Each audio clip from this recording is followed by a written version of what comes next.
Hello, everyone, and welcome to today's webinar titled Lab Automation, Taking Lab Digitization to the Next Level with Live Q&A. This webinar is part of the 7th annual event in the Laboratory Automation Virtual Event Series. I am Morgan Sterling of LabRoots, and I will be your moderator for today's event. Today's educational web seminar is presented by LabRoots and sponsored by eLabNext. For more information about eLabNext, go to www.elabnext.com. Now let's get started. Before we begin, I would like to remind everyone that this event is interactive. We do encourage you to first participate by communicating with other attendees using our live chat feature during the presentation. You can find the live chat located at the left of your screen. You can also participate by submitting as many questions as you would like during the presentation. To do so, simply type them into the Ask a Question box and click Submit. We'll answer as many questions as we have time for at the end of the presentation. In addition to asking questions, we do encourage you to participate in 3 poll questions at the end of the speaker presentation. Click on your answer when the poll questions are displayed. If you are having trouble seeing or hearing the presentation, click on the Help Desk button located at the top of your screen within the navigation bar or from the lobby. Finally, as a reminder, this presentation is educational and offers free continuing education credits. Click on the Continuing Education Credits link located in the Abstract window below the presentation window and follow the process to obtain your credits. I now present today's speakers, James St.Pierre, the Key Account Manager at eLabNext, and Carl Mahon, also a Key Account Manager at the Lab Digitalization Specialist at eLabNext. For a complete biography on our speakers, please visit the Presenter tab from the menu at the top left of your screen. James and Carl, you may now begin your presentation.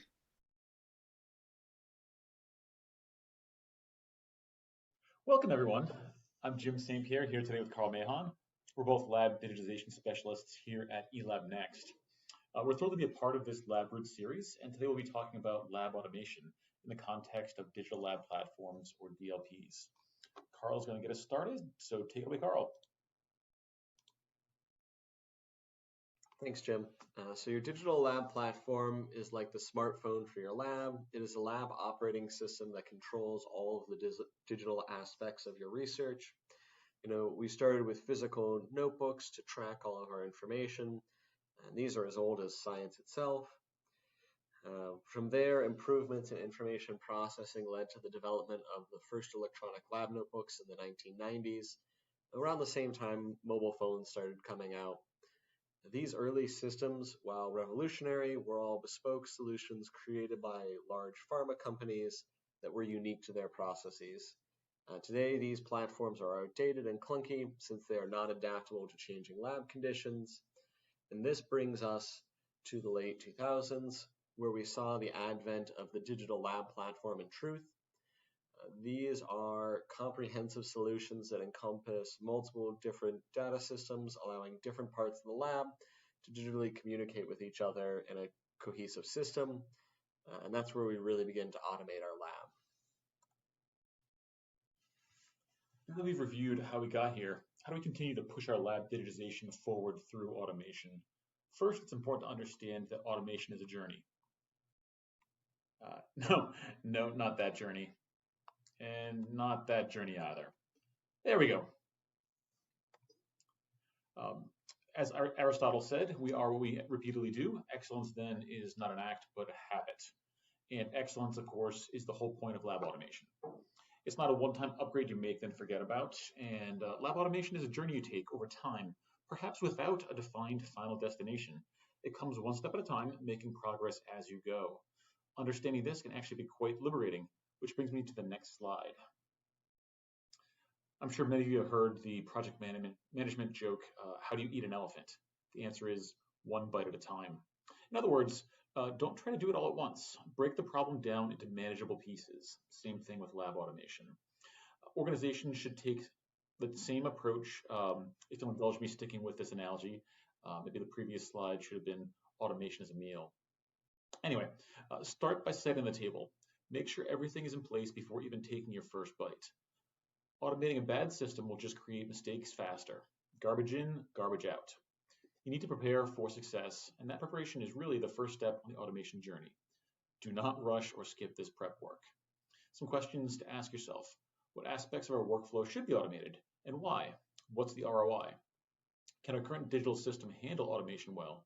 If not, you'll either hit a brick wall and need to switch platforms later, or you'll be throwing good money after bad to shoehorn in a solution where it really doesn't fit. Better to switch digital platforms now while the system is still relatively small and simple. Plan for growth, in other words. Next, tackle the low-hanging fruit. This is your appetizer.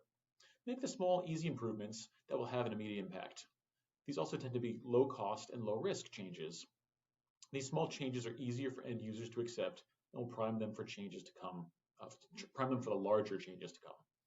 If you have team members who are resistant to change, easing them into automation gives them time to adjust and minimizes resistance. Now you're ready for mid-range automation improvements. Still not the main course, but it's all part of the meal. We'll call this the salad. These improvements are still relatively low cost, but might require more initial time and effort to implement.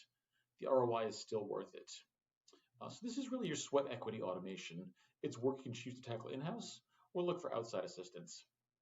Finally, we're at the main course, what folks traditionally think of as automation with a capital A.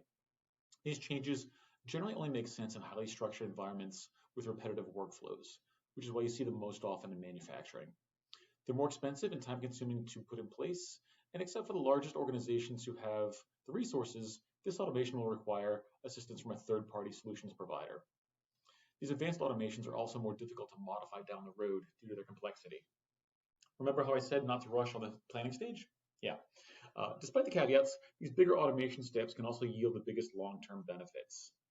Throughout this process, you also want to take the time to evaluate the effect your changes are having and make any necessary course corrections before moving on. We'll think of this as the sorbet to cleanse the palate. Take a moment to digest recent changes and make sure you have an appetite for what's coming next. I want to stress at this point, as with any journey, you can choose to stop any point and say, this is far enough. Advanced, expensive automation may not be a good fit for everyone. Or maybe you're just hitting pause and saying, we're not ready for the next step yet. But we've put the pieces in place to be ready if and when the time comes. Thanks for that, Jim. So from there, let's dive into this journey's foundation in a bit more detail. We'll start with digitization and actually bringing everything into your lab workspace. This is the absolute bedrock foundation of the process. Until you have something in a digital system, you can do nothing to automate it. After all, paper doesn't do anything on its own. You can digitize your information in any software platform, but ideally you want a program that allows communication and storing all of your information in one location. Like you can see here, this gives you a clear layout of all of your information in a nice, friendly digital format. And these same tools that allow you to digitize will also bring you the added benefit of standardizing your information so that it's repeatable and easy to access for any user across the platform. When automating your systems, the information needs to be in a consistent format across the system so that automated processes can easily add, update, and search through the records. To support this, you want a platform that allows for standardized data formats and validating the incoming data. And you can see here an example of software displaying the end result of this in a nice organized table. Another key pillar of this foundation is your adoption of the software. This is more on the user side of things, but if your scientists don't like this platform, they're not going to use it. And if no one uses the platform, it won't achieve anything. So you need an application with a clean, easy to understand user interface that allows everyone to communicate with minimal headache. The software also has to, support all of the work your team is doing with appropriate features. The exact requirements for this is obviously going to vary from one lab to another. And finally, you want to make sure that there's adequate support for the rollout and training for this new software. And congratulations, at this point you have completed the first step of your automation journey. Even this early step will bring a lot of efficiency into your lab. Once things are digital, they can be easily copied, searched, or moved around. sparing you from paper documents and constantly documenting handwritten notes. This allows your system to move at the speed of typing, at the speed of speech, or even at the speed of a computer if everything is automated correctly. You also don't have to worry about records being lost, and it's also much easier to find information when you need to put your hands on it. So now you're well prepared with the essential tools for basic automation. And once you have this foundation in place, you can continue your journey to more mid-level automation. Absolutely. And with mid-level automation, we're going to start with data integration. There's a logical progression for this journey: digitize, integrate, automate. These steps can occur independently or at the same time. Integration is a natural extension of the standardization Carl just mentioned. The process of integrating disparate systems can itself yield a level of automation. It also prepares your lab for more sophisticated automation down the road. You want to avoid fragmentation or separate digital systems that don't communicate. This problem actually decreases efficiency and standardization. You end up introducing duplication of data entry into multiple systems, which takes time and is prone to human error. Or even worse, users stop using one or more of the tools because of the extra work involved, and they revert to old analog habits. Fragmented systems also can't easily be automated. You're going to hit a wall at some point where you simply can't make more improvements without a complete overhaul. Back to square one. With integration, you ensure that you're working on a digital lab platform that can act as a single source of truth for all of your data. All your researchers should be working on that same platform, one that maintains access across the specialized software tools each discipline needs. If you're struggling with fragmented data and applications that don't communicate with each other, there's some work to be done before moving on to the next step.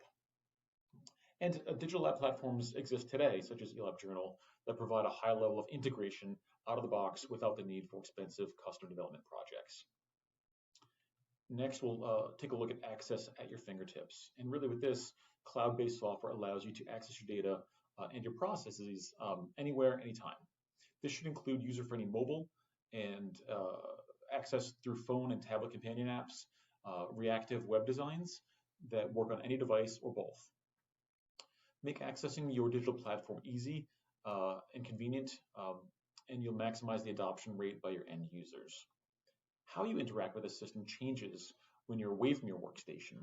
So the digital lab platform should adapt with the tools such as hands-free dictation and transcription, voice-activated assistants, and text-to-speech readers. Elemental Labs, for example, provides just such an app that integrates seamlessly with eLabJournal and other DLPs. Convenient access, of course, cannot come at the expense of data security. So look for solution providers that are ISO 27001 certified and offer enterprise features such as two-factor authentication or SSO integration, VPN tunneling, IP range restrictions, and the like. Depending on your IT department's data security vision, you may want a solution that actually allows self-hosting. In this scenario, the users still see the platform as being cloud-hosted, but the actual servers remain within your network and under your organization's complete control. And there is debate in the IT circles about whether cloud or on-site hosting is better, but I'm not going down that rabbit hole. The point is, this should be your choice to make. Don't settle for a vendor that can't offer you your preferred hosting. Next is automated processes. Use your DLP to take some of the work off your users' plates. For example, have your inventory system automatically track when reagents or consumables are running low, notify the appropriate person, and add those items to a shopping list for easy restocking. Take advantage of collaboration tools and assign tasks to automate project management within the platform. You may use other project management software, but having a button to create a task right in front of you in the moment is far more convenient than switching applications. It's therefore more likely to get used. This won't replace your project management software, which is for bigger picture items, but instead work alongside it to manage the smaller daily tasks. Here's another example of process automation. Configure your digital lab platform to automatically sync instrument output data files. So they're already in the system waiting for you when you need them. No separate importing or uploading steps are needed. And templates. Identify repetitive workflows, then create templates to automate those steps. This can include protocol documentation, experiment report creation, and even setting up entire study frameworks. Building in these day-to-day efficiencies is where you really start to get buy-in from end users. Your researchers can focus on the science and not spend half their day on documentation. You can see how automation through templates is a natural extension of the earlier topics, standardization and efficiency. Barcodes are a big one. Barcodes create a physical-digital connection and shouldn't be overlooked as a step in the automation journey. We all know barcodes can be used to identify objects in the database. You can slap a barcoded label on samples, but you can also label your instruments, specific locations or compartments within storage units, etc. So what's the benefit? Interacting with your samples and equipment with barcodes is faster, more reliable than the alternatives, and less prone to human error. For instance, scan a sample's barcoded label, scan the barcoded label identifying the new box or maybe a rack in your ULT, and boom, you've moved a sample with your smartphone. The best case alternative is dragging your laptop around with you everywhere in the lab, which may not be ideal and perhaps not even possible. Or saying, you know what, I'll update those samples locations later when I'm back at my desk, and then just hoping you don't forget to actually do it. Another example of barcoding as automation is the ability to simply scan the samples sitting on the bench in front of you and having your digital lab platform automatically add them to your experiment. So they become part of the experiment's audit trail and are now cross-referenced and searchable from either the ELN or the inventory side of things. These are all elements of automation. You may have a person pulling the trigger on that handheld scanner device, but it's still automation. You can also take it to the next level with digital lab platforms that integrate plate and rack scanners. The ability to scan and manipulate 96 tubes simultaneously is a boon for biorepositories and other high sample throughput organizations. And that's off-the-shelf automation functionality available with the better digital lab platforms. We're not even talking about customizations yet. Now we move into high-end automation. These are systems or processes that operate autonomously or near autonomously to quickly and rapidly manipulate the data within your system. The first of these is a physical or digital bridge. This covers any action you're taking physically that is automatically updated or replicated digitally so that your digital records are kept up to date with your physical actions. As an example, we can look at a barcode automation workflow. This started as a manual process where samples were received, scanned, inspected, logged, and updated before being finally physically stored in the freezer. By creating an automated barcode connection, the samples could be scanned, logged, and updated with a single button press, vastly expediting the throughput of the process. And this is the crux of all of these bridge-type automations. They take a common lab action that's currently 10 or more clicks and reduce it to a single button press. And just like that, you've increased speed and efficiency while also reducing human data entry errors. And these, all the goals of automation. The next step of this is software integrations. At these higher levels of automation, there is rarely a one-size-fits-all solution, so it is helpful if you can integrate third-party platforms through automated software connections. This lets you multiply the benefits from these different platforms without writing any custom computer code.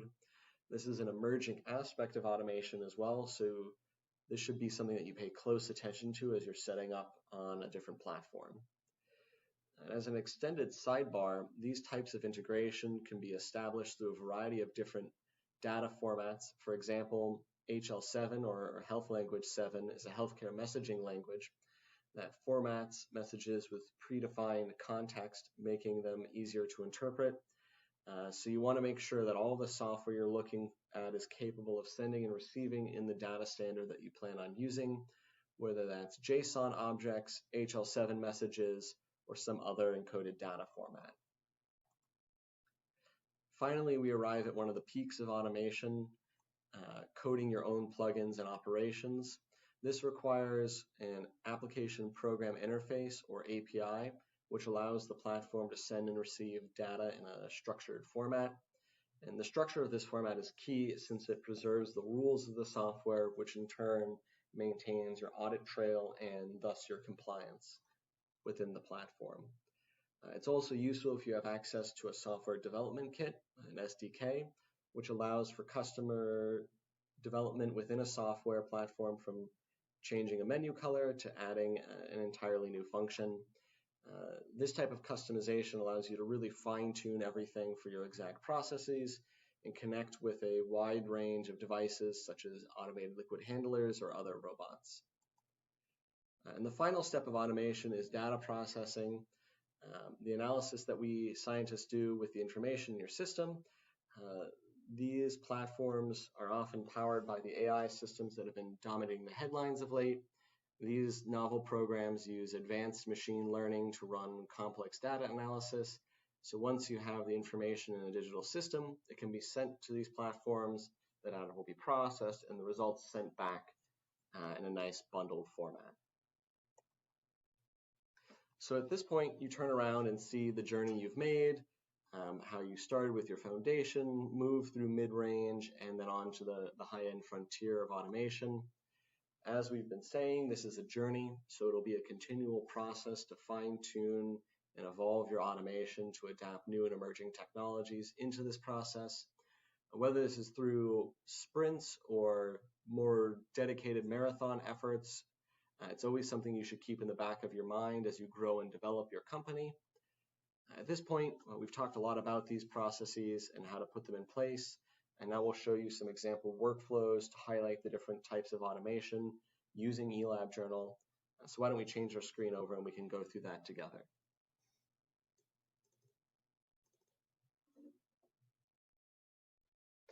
So here you can see a digital lab system tracking all the samples in our inventory. It's already set up with several different freezers organized by shelves and drawers with the individual boxes contained with each. And you can see all of the samples listed in this box. So say I've just received a new vial of patient serum. I can go ahead and create that right here in my inventory by selecting patient data and creating the sample. And this is sample 17540924.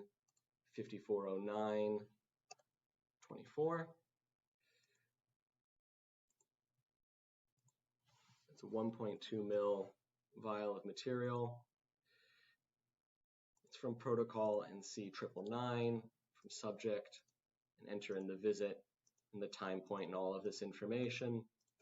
And all of these fields have been customized in the software to support this particular sample type. So you can very easily standardize the form and have everyone choosing from the same options. I haven't run the IL-6 or ADA for this yet, so I'm just going to put in the PK data that I have.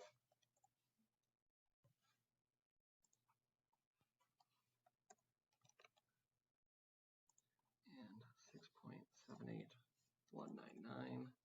There we go. So now I have all my information typed in. I save and close. And I have a nice digital record of all this information listed here in the software. You can see it's also generated a unique identifier for this with its barcode.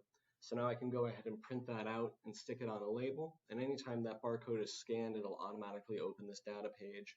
So I have that nice two-way connection between the physical sample and the digital records that Jim was talking about earlier. And if I need to look up any of this information, I can just go into our sample list over here. And this gives me the ability to browse through all of the inventory items in the database. And I can quickly filter through this. So say I'm looking for everything that was NC999. I can pull out all of those samples. And if I want to, I can then further customize the columns of information to see all of the relevant data here. So once you have all the information in the software, it's very easy to manipulate and search through it as needed. And this is, as we were talking about, kind of the foundation of digitization and automating your lab systems. From here, I'll hand it back over to Jim, who's going to talk a little bit about your lab notebook and using templates to help speed up that throughput. Well, let's take another look this time on the ELN side of things, and I'll sort of run through two quick examples, or relatively quick examples, hopefully. Let's actually go to the inventory experiment browser, and let's say we're in the cell culture group, and we need to go into this study and create a new experiment. Prior to templates and automation, this is going to be a manual process.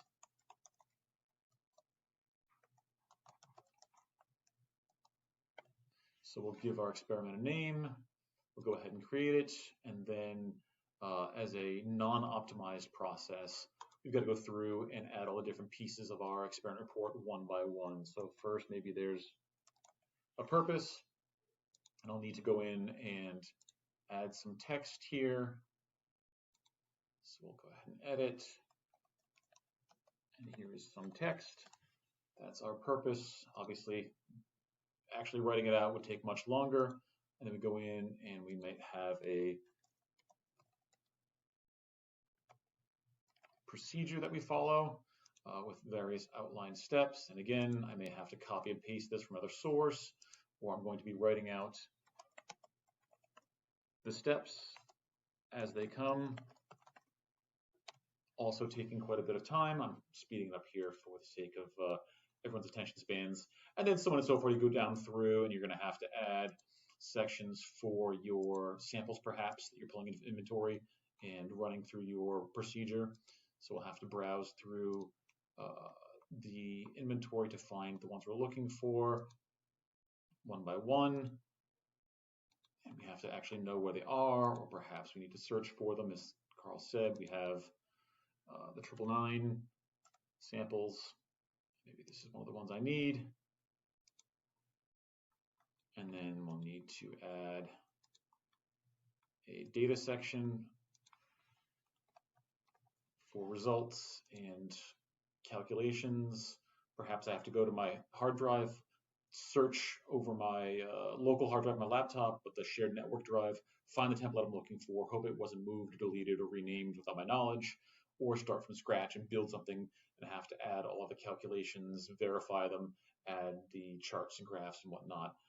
A lot of work. So this is obviously not ideal, especially if you're running the same experiment on new samples repeatedly.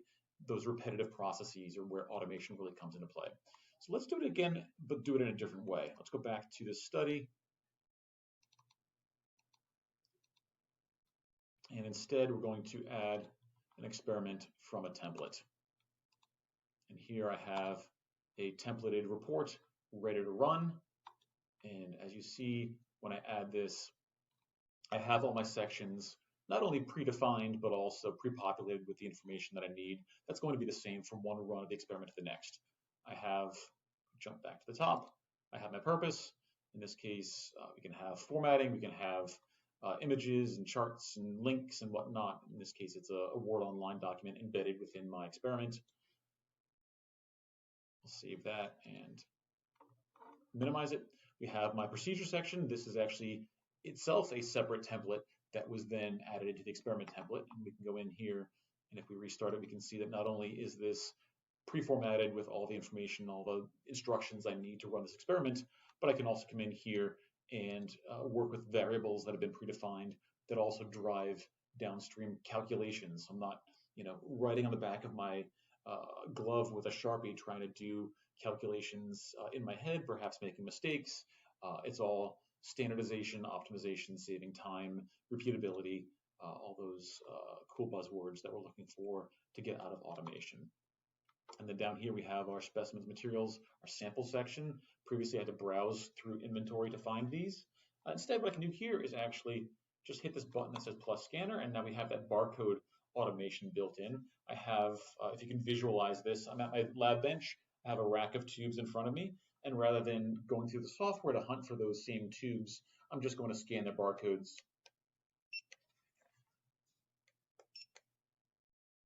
And quickly build a list of the relevant samples as they're sitting on the bench in front of me. I know they're the right samples. I've already pulled them from the freezer, and now with just a couple of clicks of the scanner button, I have that list of samples that are part of my experiment. I can do the same thing with output samples. Data, again, I've pre-uploaded to the template an Excel template. So I have my data entry format. I have any calculations already plugged in and waiting for me to just add in the actual output data. And then finally, things like associated files, whether these are machine configuration files, sequence DNA, these could be anything at all that you need to support the work you're doing that make sense to add to the template when it's going to be the same information from one run to the next. And if you compare these two side by side, creating an entire experiment report from scratch versus just filling in the necessary information on a template, you'll see that there's a significant time savings and also a significant reduction in the possibility for data entry errors. And that's just one example. At this point, I think we'll stop here and make sure we have some time for questions. I just want to summarize a little bit and remind folks that automation is itself a journey. Not every company, whether it's an academic lab or a startup or what have you, needs to have a $500,000 limb system connected to liquid handling robots. That's great. It's a lot of fun to have toys. Not everybody needs to get to that point, or maybe not get to that point today. So think about automation as that journey where you're starting with the small things, the easy things, the things that will make your day-to-day life easier today and tomorrow. And then after that, just iterate, make it a recursive process. Look for the next thing you can automate, create templates, integrate your data so you're not importing and exporting to different platforms. It's all about taking the little steps that together add up to the big improvements that make your life easier, make your company more successful.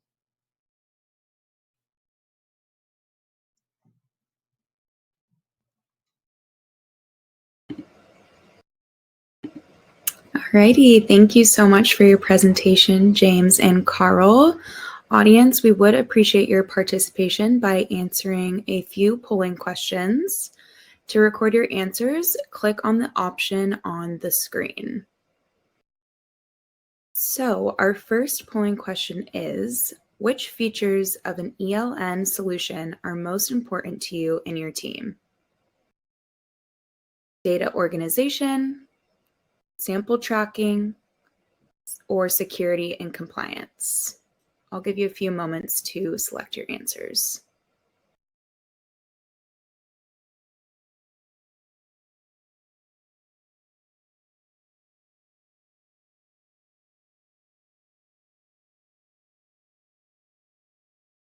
Great. Our next question is, on a scale of 1 to 10, how likely are you to consider implementing an electronic lab notebook solution in your lab?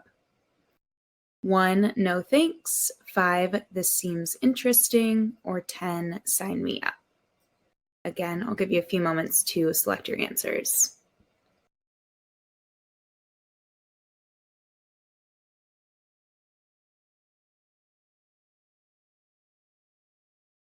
And our final question is, would you be interested in scheduling a personalized demo of our ELN solution to see how it could benefit your lab specifically? Yes, please, or I am all set.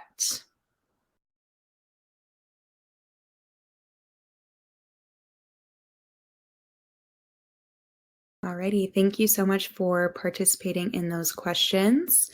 Thank you again, James and Carl, for your informative presentation. We will now start the Q&A portion of this webinar. If you do have a question you'd like to ask, please do so now. Just click on the Ask a Question box located on the far left of your screen. Now let's get started. Our first question is, can you share some specific examples of customers using digital tools and techniques to automate and improve the lab?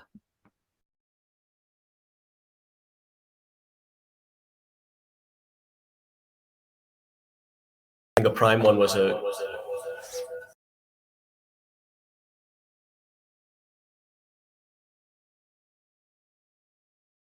COVID testing lab.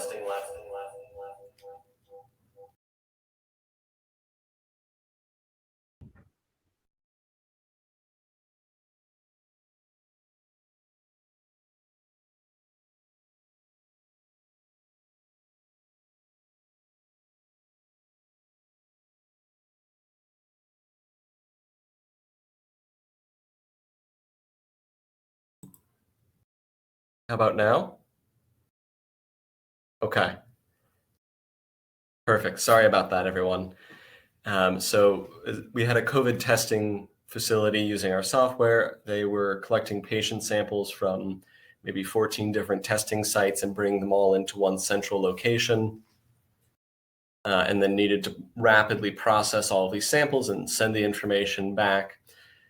So they had technicians receiving these tubes using barcode automation to inspect the tubes, make sure that they weren't damaged in transit and that they actually had the correct information listed on them. They had automated data connections to facilitate the transit of the original test order from the physician into our system, and then sending the results back out to the physician's software as well at the other side. Great. Next question. Budgets are tight this year. How can we justify acquiring new software versus continuing to use the tools we already have?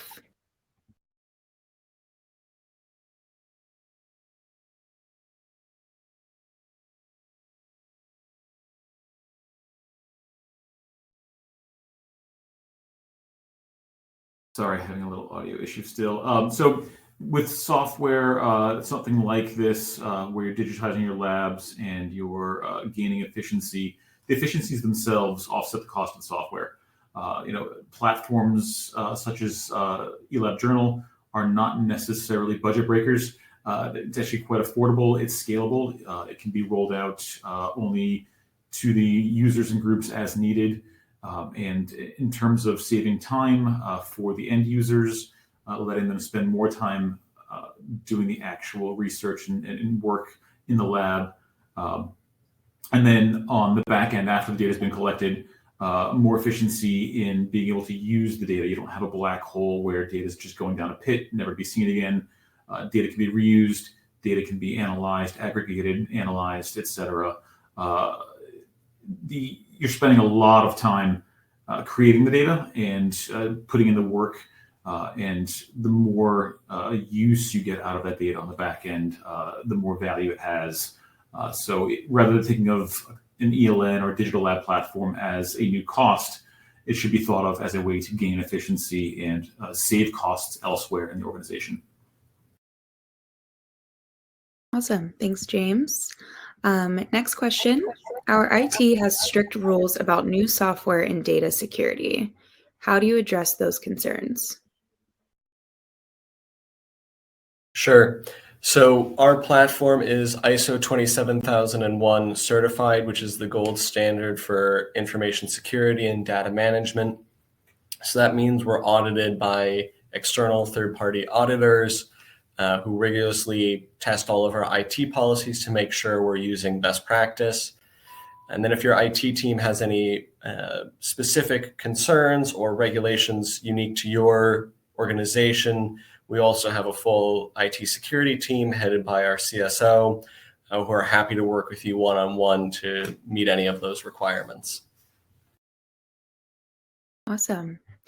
And can digital lab platforms integrate with external software or hardware? Yeah, point of adopting a platform that has that extensibility. What you want is a digital lab platform that's going to grow with you over time. Certainly, you need to address needs of today and integrations that are required for the work you're doing currently, but also even things you haven't thought of yet, perhaps new avenues of research from down the road, or things in the future. So with a platform that has an API and an SDK, and not just that has one, but has an API with a robust collection of endpoints and calls to be able to basically plug into and talk to the software for its various features, you have that ability to grow and to integrate, whether it's talking to instruments to send commands or receive output data, whether it's talking to other applications or databases. You need a platform that has the tools in place, and certainly those platforms exist today. Great. And it looks like we have one final question. The eLabJournal appears to be browser-based, a feature it shares with other similar platforms. Can you briefly elaborate on the pros and cons of browser-based ELNs? Sure, happy to dig into that. So first, confirming, yes, we are browser-based. So some of the pros of that is your information is stored securely in the cloud. We have multiple data centers that are physically isolated from each other that load balance in real time to guard against any data loss. So it would be almost impossible for you to lose any information from the platform. It also means it's accessible anywhere you have an internet connection. So whether you're traveling to a conference, working at a different site that day, or having to work from home for 2 years because of a pandemic, you always are able to access your data. Some of the cons of these cloud platforms are the reduced control your internal IT team has over the server, and the lack of customization options.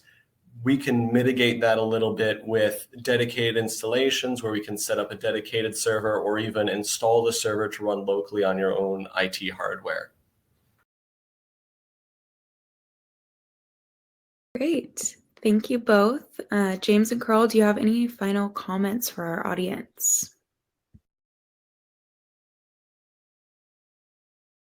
I think it's just, sorry. I think the take home is certainly that automation doesn't have to be scary. It doesn't have to start as a big monumental project. These are things that can be addressed over time. When you're taking that first bite of the elephant, just keep in mind, take it in chunks, and stay within your resources, whether it's time or money or technical know-how, and then getting that solid foundation initially that can grow with you is really the key to success. Yeah, the only thing I'd add to that is, even if you're not ready to start the journey of automation, it's never too early to start thinking about it. Just to keep it in the back of your mind as you lay out the structure and organization of your company and your lab work. Just thinking about how you'll digitize and automate things down the road, so you're already starting to prepare and make your life easier ahead of time. Awesome. Thank you again, James and Carl, for your time today and your important research. Before we go, I'd like to thank our audience for joining us today and for their interesting questions.